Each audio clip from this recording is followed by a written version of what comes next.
Hi, I'm V with Passions and Distractions, and let's jump right in for more ways to use small stamps. The first way we're going to use small stamps today is to fill in spaces in stencils. So I have this great honeycomb stencil that's by Heidi Swapp. I bought it a few years ago at Michael's. So what we're going to do is we're just going to draw the stencil onto our background paper here, and then I'll show you how to fill it in. But this is going to take a little bit, so I'm going to save you some time. So all I wanted to do was fill in the stencil using black and orange fine tip pens just to get that design traced out. Next step is gonna be stamping. So once I pulled my stencil away, I noticed that there were a few areas that needed touching up. So of course I just made sure I did that. So now we get to where we actually use the stamps to start filling in some of these spaces. So I have a mango ink pad here from Stampin' Up! And I also have my card on this nifty little mini white media mat from Waffle Flower. This is actually my first time using it, so I'm really excited. I thought it might help some with the videos and really kind of making everything pop. So let's go ahead and start filling in these spaces. First I'm going to use this great little pumpkin. Get him good and inked up. And the image on this one is just a little offset, so I want to make sure that I'm centering the actual stamp.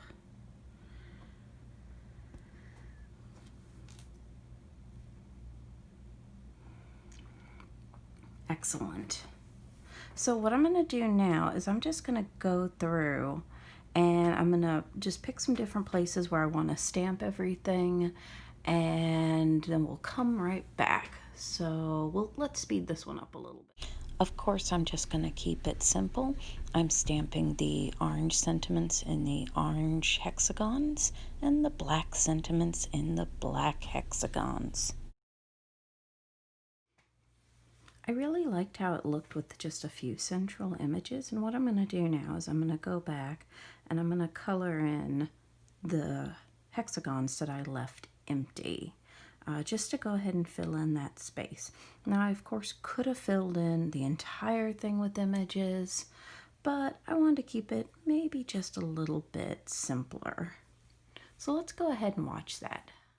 So once again, staying with the same pattern we've established, orange outlined hexagons, color them in orange. Black outlined hexagons, color them in black. I'm using the fine point of the marker first to outline the edges of the hexagon, and then I used a brush tip to go ahead and color it in fully. Now you're going to notice in just a second that I start coloring in the background. For some reason I felt like it just needed a little bit more just to make it feel a little more cohesive. I did think the color was going to be more teal than it was. Oops. I still think it looks pretty great though. And ta-da!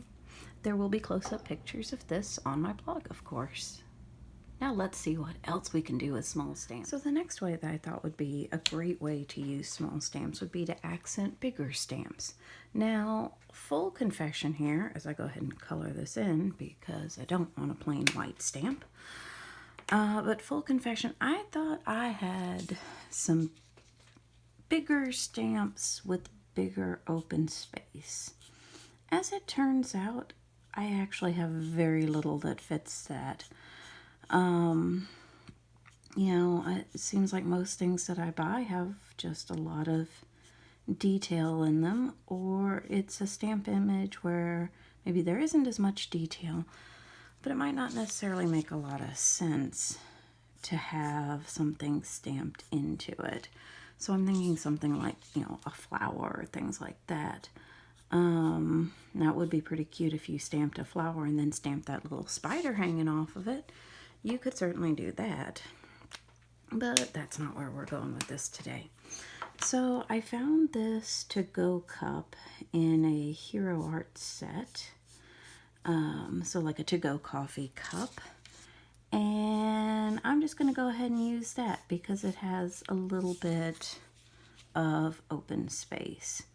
But if you had something maybe like an image of somebody wearing a sweater and the sweater was open, or, you know, a bigger coffee cup even. This, of course, reminds me just of like your basic coffee shop coffee cup. So I thought it would be great to just highlight what seems to be most people's favorite fall treat and create a cup that would be perfect for a pumpkin spice latte.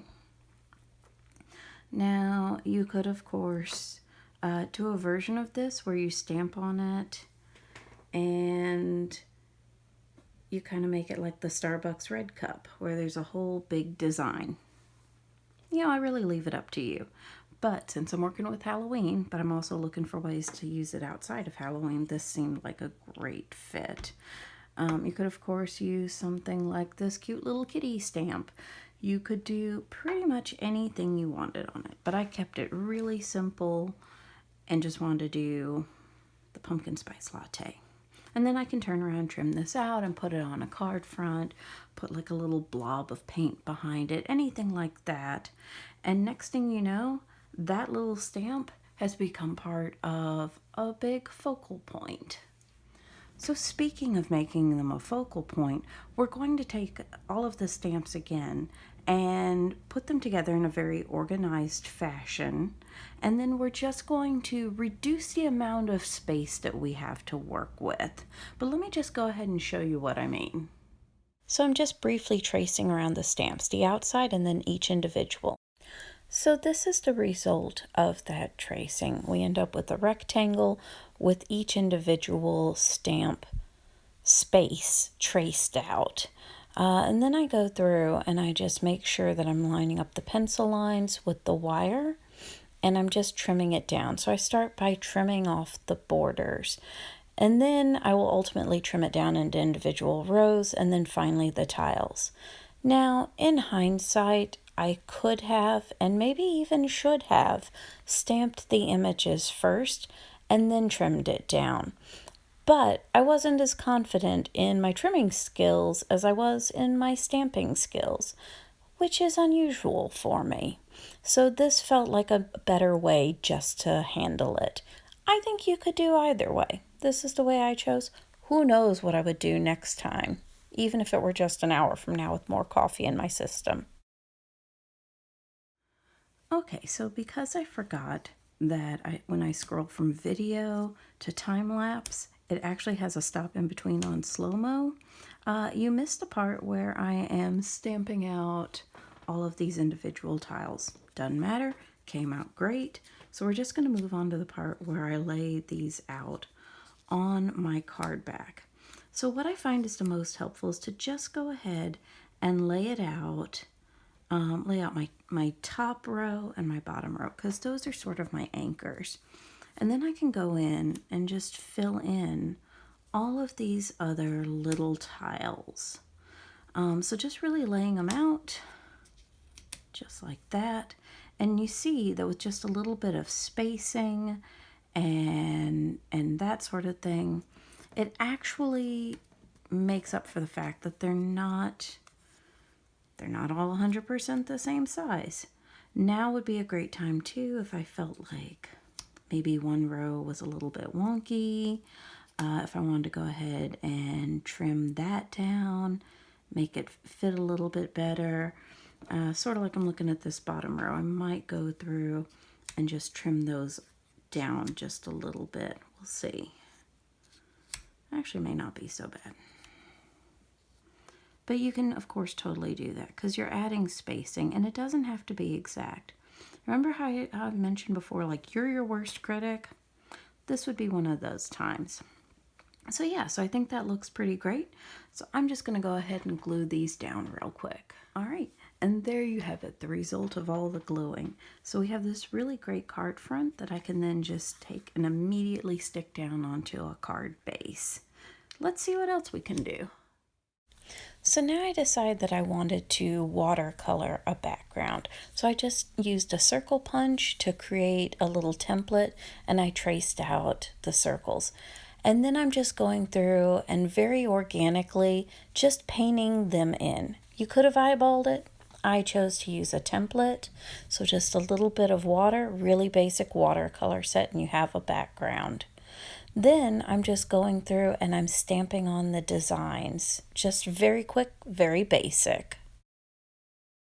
Now this time I'm just doing one swish of color, just back and forth, really loose and easy, because I'm just going to take one single stamp and use that as my focal point.